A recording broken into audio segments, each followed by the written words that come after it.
Sawadee Cup and welcome to another episode here for the Funklet Pod, Mindful Media and Communication. As you can see from the thumbnail / headline that you clicked on before you hit play, we are talking about, well, something that just happened at the time of recording. We're talking about influencer boxing, YouTube boxing, whatever you want to call it, because, well, as you know, like media is obviously what really interests me, but also martial arts. So that's two worlds colliding right now. I'm not sure if I'm happy about it. So let's jump right into it, right? In that universe of, is it a universe of combat sports? So in that universe of combat sports, right? Nothing right now sucks up attention more like celebrity boxing. Yeah, so here in Thailand we have like the Muay Thai Mecca, for example, right? Lumpini Stadium with like the amazing fights. Like we just had like a fantastic fight between Tavanchai and Smoking Jonathavat, for example. Before, I mean, Super Bon is on fire right now. We had Super Leg versus Rod Tang, like fantastic fights, but no one probably heard of those. But of course, you all heard of Logan Paul versus Dillon Danis and Jake Paul versus Nate Diaz and KSI versus Tommy Fury and or whatnot. So yeah, so this celebrity boxing sucks all the attention away. And like I said, those recent fights in the celebrity boxing realm, they had like all those YouTube stars on there, and they draw millions and millions of views despite, let's be honest, delivering like all the technical skill of, I don't know, two drunk uncles fighting over the TV remote, if you will, right? So today we explore why followers still tune in through theories like the parasocial relationship theory, talked about this before, agenda setting, hypodermic needle, and more, because we also really closely look into how is postmodernism to blame for that? Hey, Jordan Peterson. And we also look into the society of the spectacle, whether or not that's something we can utilize here as an explanation why this is still working. So let's jump into it, okay? A second time. So, yeah, the celebrity boxing circus is growing. And, for decades, we had like those occasional novelty fights between celebrities, which drew like some curious eyes through like the promotional chutzpah, I want to say. I learned this from Ariel Helmani, I think. Did I pronounce it correctly, Ariel? Let me know. So, and limited entertainment options in this time, right? Because there wasn't that much choice to what are you going to watch to be entertained. But now this recent rise of social media influencers like the Paul brothers obviously opened the floodgates to like a new species of pay-per-view. And yes, I use this word on purpose, circus. And it's not the fight circus that we have here in Thailand, by the way. Check out social media fight circus. That's funny. It's like a real circus kind of thing. That's actually an insult to any real circus. Sorry. So suddenly, like those internet celebrities, right, with zero actual boxing abilities, they leverage their mostly youngish follower base into like major pay-per-view sales, like rivaling actually the sales of real fighters. It became like the perfect shitstorm. Internet fame meeting like spectacle absent substance. And yeah, apparently that's all we need right now. Yeah, so promoters, of course, realized tying influencers to boxing, that they give them like an immediate built-in audience of millions and millions in the Rock's voice. Even lacking those skills, right? And then, of course, you add some flashy trash talk as media hooks, and there you go. So this illustrates like agenda setting very well, the agenda setting theory that we discussed on the podcast before. And a second one I want to add today, the society of the spectacle, okay? So more on this in a second. So internet celebrities, right? They are being commodified into entertainment products. So we all familiar with the Paul brothers, for example. If you are part of Gen Z, you probably know Salt Puppy. So those are commodities, more or less, these days. So those internet celebs are commodified and then just presented to us, and we're like consuming it, obviously, right? And this whole hype train, right? This internet boxing hype train, is all built, I hate to break it to you, it's all built on lies. So to guarantee the like celebrity cash cows to win and generate hype, promoters intentionally, of course, pick opponents with like nearly like zero chance to threaten their draw, right? I mean, and I'm not saying it was, but there's like stories out there, conspiracy theories, if you will, that said, for example, that Hassan Rahman Jr. was paid off to actually lose against Paul. I say that's out there. I'm not saying that actually happened, but the stories are out there. I mean, we also saw how Ben Askren did. We all saw like how all the opponents of, for example, the Paul brothers or of KSI did. KSI was ridiculous, for example, right? So of course they pick people that they can win against. So it's rather than fair fights, the priority is like it's like scripting victories because you know you're gonna win to like advance your personal storyline as the influencer, right? And of course, while you advance your storyline, you also advance your brand. And there are no competitive ethics there, which usually drive combat sports, right? As a martial artist, you want to have this competitive ethic, like who's the best man, woman, whatever you identify as, who's the best martial artist. That's not the case in influencer boxing. And this now leads me to like the next theory, like because it's a hallmark of postmodernism. Hey, Jordan Peterson, where narrative matters more than truth. The in-ring product lacks any integrity. Does it really matter in our society if there's integrity or not? Is the question.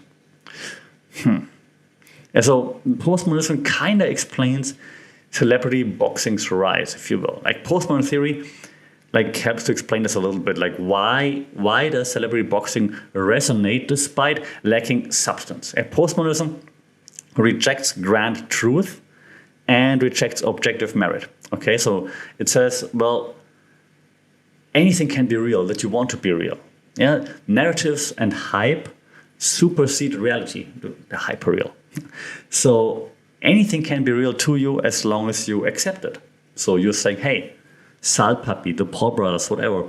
To me, those are the real fighters, and that's why you care. That's why others care. That's why the whole hype happens. So celebrity storylines and manufactured drama around the bouts, Dillon Danis, Logan Paul, matter more than actual legitimate athletic skills. Likewise, also, then postmodernism expects individuals to consume spectacle passively, based on basically ironic detachment rather than like sincere engagement. Celebrity boxing thrives on this superficial, disengaged consumption. Like, that's so funny. You're not really invested, right? You're not really rooting. I mean, maybe you sympathize, but you're not really invested like you are with your favorite football club, for example, most likely. So they actually use this engagement to like further the hype. And this leads me to the theory I mentioned in the beginning, the society of the spectacle. Okay, so that is all came to be thanks to a French theorist called Guy Debord, and he had this concept of the society of the spectacle. Okay, so Debord, he argued that mass media converts reality into superficial commodity spectacles, because we see more of them, not just one. So, and the passive consumers, they become hypnotized by this hollow entertainment. So we're sitting back, you're chilling, if you will, sure, but just consuming passively this hyper-real stuff that's not real, but we're consuming it and hence accepting it. Okay. So yes, and celebrity boxing just is the epitome of all of this. Okay, it transforms the sport into like mass entertainment. A spectacle completely divorced from any merit. Doesn't matter who's good, who's bad at boxing and so on, right? Hype and drama displace athletic competition. If Debord would see that, he would lambast celebrity boxing, I'm sure. He would be saying like I'm trying to paraphrase his book, but he's gonna say, or he would say, it's a drugged. The followers are all drugged by spectacle without critically actually engaging in the content. So again, that circus accommodates distractive, passive consumption rather than active analysis. But now the question is it a bad thing? Well, yeah, it is, at least from my point of view, but why are we consuming it, right? Because the fans, they pay for the personas, right? Not the skills. And maybe it's also one of the issues we have in modern day society. But hey, who am I to judge? But the question is still like, why do those impressionable followers pay for sloppy brawls with the skill of toddlers just slap fighting? Why? Because the cult of personality, cult of celebrity, reigns supreme.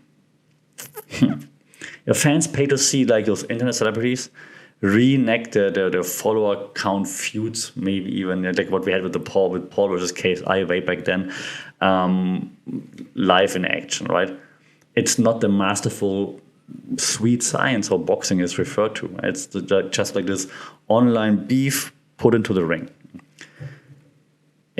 Let's be honest. The first time we saw the Paul brothers fight, no matter whether Jacob or Logan, they couldn't really throw a jab. I mean, now they can because they do train, obviously. But still, I mean, it's far away from any real professional boxer. But fans were like, hey, well, now we have the YouTube beef. For example, Logan and KSI now moved into the ring, so we can just follow that and see where the beef ends up, for example, right?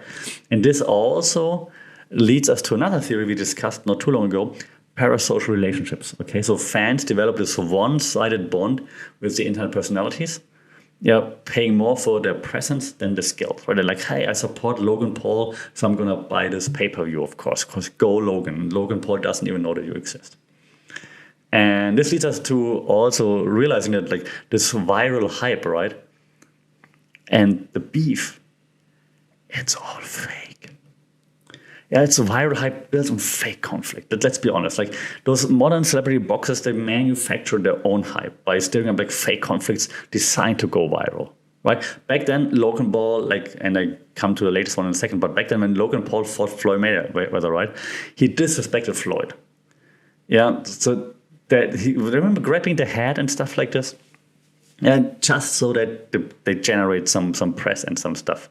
Sal Papi like faked like a scuffle with Daniel Cormier, like a very famous fighter from the UFC, just to get like headlines. What happened right now with Dillon Danis and Logan Paul, I would not be surprised if that actually was all planned. I'm not saying it was, but I wouldn't be surprised that they, behind closed doors, just all faked that. So those outrageous grudges are fabricated stories. And it is like WWE. And hey, Logan Paul is a WWE star now, so again, wouldn't be surprising, right? So in the absence of all the boxing skills, what sells? Personalized drama sells. Like personalized drama and controversy, they become the real draw. So generating like pre-fight media circles through antics matters infinitely more than talent.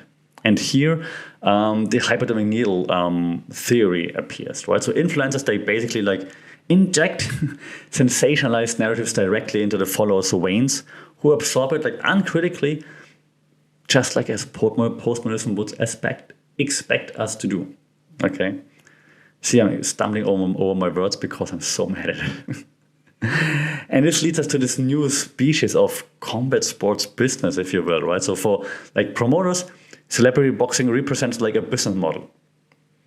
And it's not just me saying it, like the company behind Misfits, which puts on like KSI and Logan Paul and so on, for example, used to be a serious boxing promotion company based in Germany. That's why I know it, Sauerland Promotions, okay?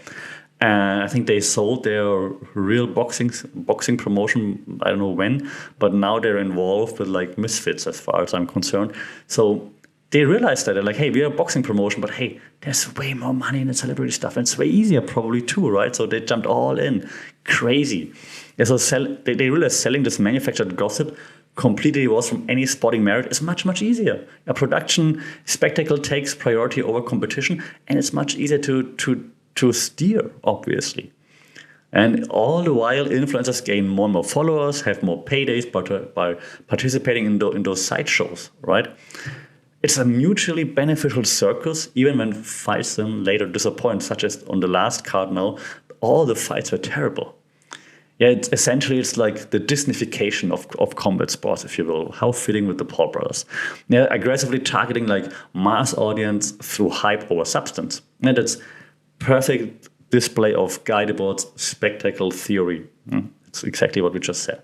So in the end, through the lens of those media theories like postmodernism, the society with spectacle, agenda setting, parasocial relationships, and so on, we see celebrity boxing reflects like broader media trends, right? Hype and conflict prioritized over reasons and quality. As consumers, like the choice between now what I'm doing, decrying the ridiculous hype or enjoying the circus, of course, remains ours. So if you enjoy the circus, go enjoy the circus. But this boxing sideshow obviously provides clues to where attention and dollars flow in our culture, right? Towards flashy distractions or substantive engagement. And is this what we really want? It's a great reflection of society. But this, again, up to the audience, up to each and every one of us to decide. So let me know. Am I exaggerating? Are you aware of it? And you're like, yeah, whatever, I still enjoy it. So, I mean, no one's getting hurt because it's not a real fight. So let me know your thoughts. Shout out in the comments, funkitpod@gmail.com if you want to shout out via email. Follow, of course, for more fake sports at funkitpod on social media. Stay safe, take care, leave a review if possible, and we talk soon with less fake fights, more real talk. Until then, thank you for joining. Sawadee Cup.